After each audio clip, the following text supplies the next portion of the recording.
প্রিয় শিক্ষার্থী, তোমরা সবাই কেমন আছো? আমি ভালো আছি। তোমাদের সাথে আমার অনেক দিন দেখা হয়নি, তাই না?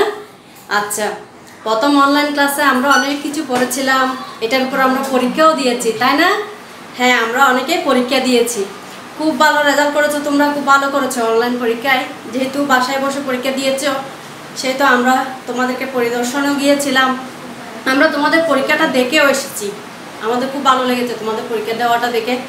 এখন আজকে আমি আবার তোমাদের বাংলাটা নেব, আমাদের নতুন দ্বিতীয় অনলাইন ক্লাসের সিলেবাস অনুযায়ী ক্লাস নেব।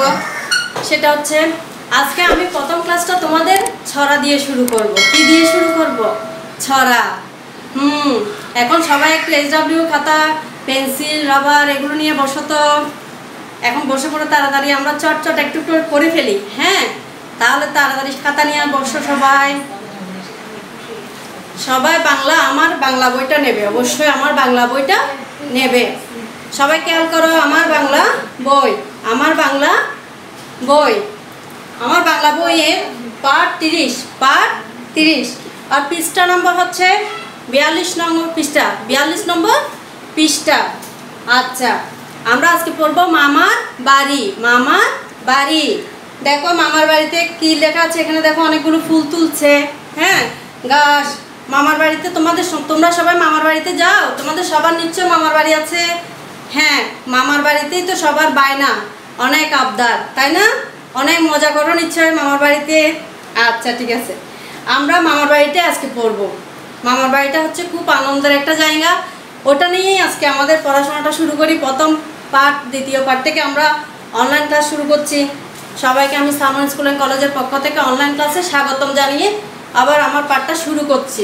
সবাই খেয়াল করো, মামার বাড়ি। মামার বাড়ি কে লিখেছেন? জসিমউদ্দিন। কে লিখেছেন? জসিমউদ্দিন। জসিমউদ্দিন হচ্ছে একজন কবি। কি কবি? পল্লী কবি। পল্লী কবি জসিমউদ্দিন লিখেছেন এটা। হ্যাঁ, কি লিখবে দেখো, আই ছেলেরা, কমা দিয়েছে, আই মেয়েরা ফুল তুলিতে যায়, ফুলের মালা গলায় দিয়ে মামার বাড়ি যায়, ঝড়ের দিনে মামার দেশে আম কুড়োতে সুখ, পাকা জামের শাখায় উঠি রঙিন করি মুখ। হ্যাঁ, আমরা আবার পড়ছি, খেয়াল করো সবাই। সবাই আমার দিকে মনোযোগ দিয়েছো তো? আচ্ছা, একটু আমার দিকে তাকাও, তাহলে তোমরা বুঝতে পারবে। দেখো, মামার বাড়ি।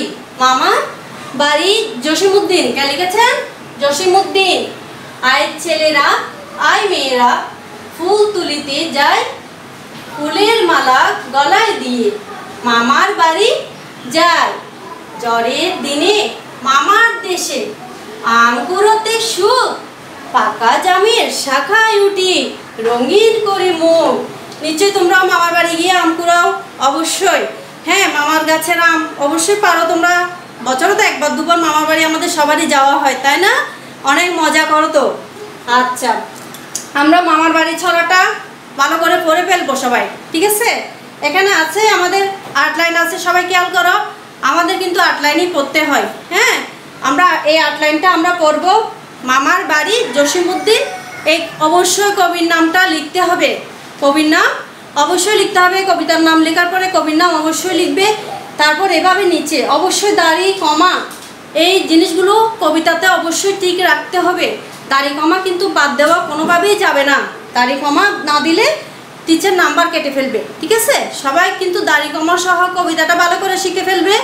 সবাইকে আবার বলছি, টিচার ভালো করে শিখে ফেলবে আমাদের দ্বিতীয় অনলাইন পরীক্ষার জন্য, ঠিক আছে?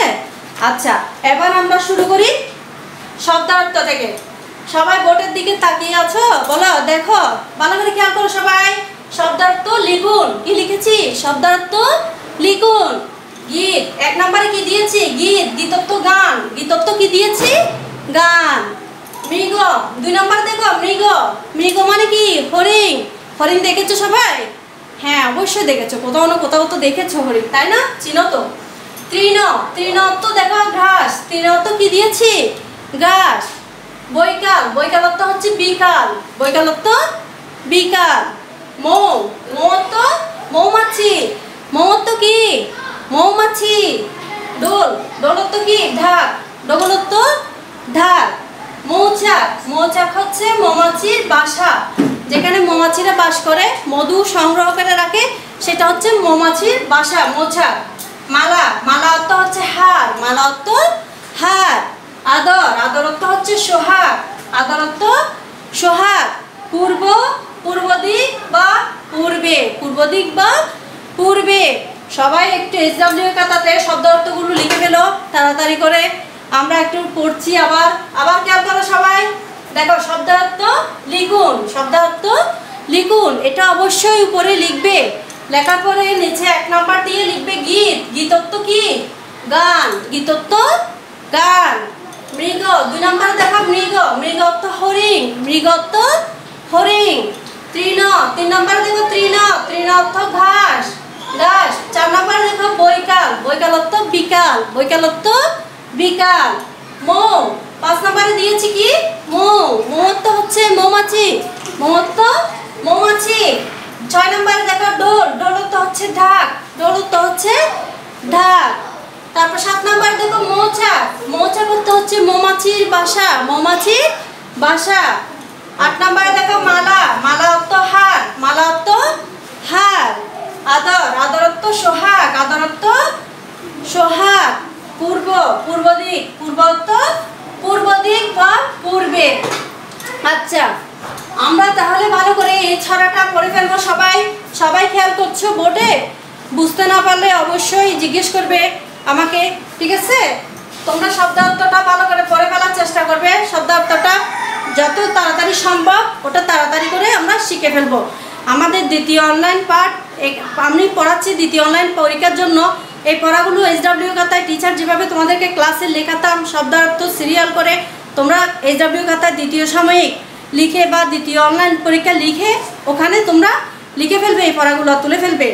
আমি তোমাদের প্রথম অনলাইন পরীক্ষার বাসায় পরিদর্শন করেছি, অনেক খুশি হয়েছি তোমাদের মা বাবার আন্তরিকতা দেখে। তাদের দেখে মনে হলো তারাও আমাদেরকে দেখে খুশি, আমরা তাদের সাথে ছিলাম, তারাও আমাদের সাথে আছে, এখনও আছে, আগামীতেও থাকবে এই আশা করছি। তারা আমাদেরকে খুব আন্তরিকতা দেখিয়েছে, সেজন্য আমি সালমান পরিবারের পক্ষ থেকে ওনাদেরকে সবাইকে ধন্যবাদ জানাচ্ছি, সকল অভিভাবককেই ধন্যবাদ জানাচ্ছি। সবাই বাচ্চাদেরকে খুব মনোযোগ সহকারে পরীক্ষাটা নিয়েছেন, আমরা ওদের খাতাও কেটেছি, খুব সুন্দর করে লিখেছে ওরা। হ্যাঁ, আর অনেকটা ভুল করেছে, দেখে বোঝা যাচ্ছে যে মা বাবা কোনো সাহায্য করেনি। এমন কিছু ভুল করেছে যেগুলো মা বাবা সাহায্য করলে হয়তো ভুলটা করতো না, কিন্তু মা বাবা সাহায্য না করাতেই ওই ভুলগুলো ওরা করেছে। ওরা নিজেই পরীক্ষা দেওয়ার চেষ্টা করেছে, নিজেই লেখার চেষ্টা করেছে। এই খাতাগুলো কাটার পরে আমরা সেটা উপলব্ধি করতে পেরেছি যে ওদের পড়ালেখা বাসায় থাকলেও খুব আন্তরিকতার সাথে ওরা পড়েছে এবং খুব মনোযোগ সহকারে পরীক্ষাটা দিয়েছে। তাই সবাইকে ধন্যবাদ জানাচ্ছি। আমি আমার পাঠ আজকে আবার এখানে শেষ করছি, আগামীতে আবার দেখা হবে তোমাদের সাথে, আবার অনলাইনে নতুন কোনো ক্লাস নিয়ে আমি তোমাদের সামনে আবার উপস্থিত হব। এই পর্যন্ত রাখছি। হ্যাঁ, ঠিক আছে, সবাই ভালো থেকো।